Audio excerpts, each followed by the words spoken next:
माझ्या पद्धतीने एकदा चणा मसाला बनवाल तर नेहमी हीच पद्धत वापराल।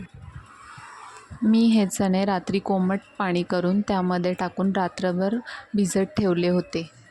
हे चणे मी कुकरला लावून 4 शिट्ट्या करून घेतल्यात। त्यामध्ये चणा एकदम व्यवस्थित शिजलेला आहे। मी गॅसवर कढई ठेवून त्याच्यात 2 पळी तेल घालून घेतले।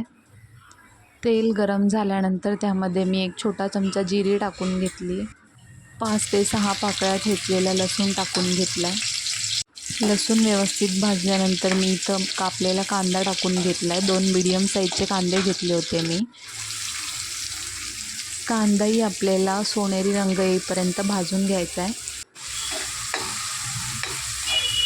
इथं मी मिक्सरच्या भांड्यात थोडंसं खोबरं आणि अर्धा टोमॅटो घालून बारीक वाटून घेतलेला आहे।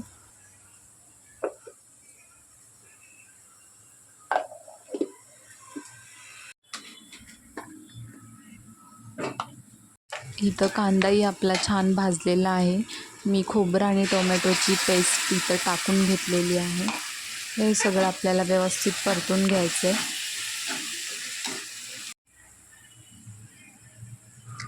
इथं मी 1 चमचा घरगुती मसाला आणि 1 छोटा चमचा हळद घालून घेतली आहे। हे सगळं व्यवस्थित मिक्स करून घेतलेलं आहे।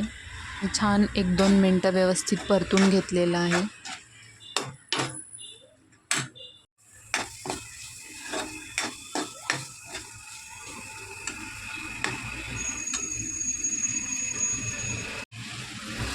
मग मी ह्याच्यात शिजवलेले चणे घातलेले आहेत आणि तेही सगळं व्यवस्थित मिक्स करून घेतले।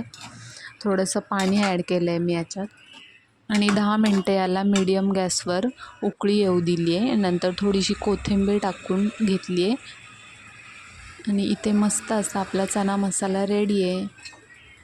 तर तुम्ही पण नक्की ट्राय करा। बाय।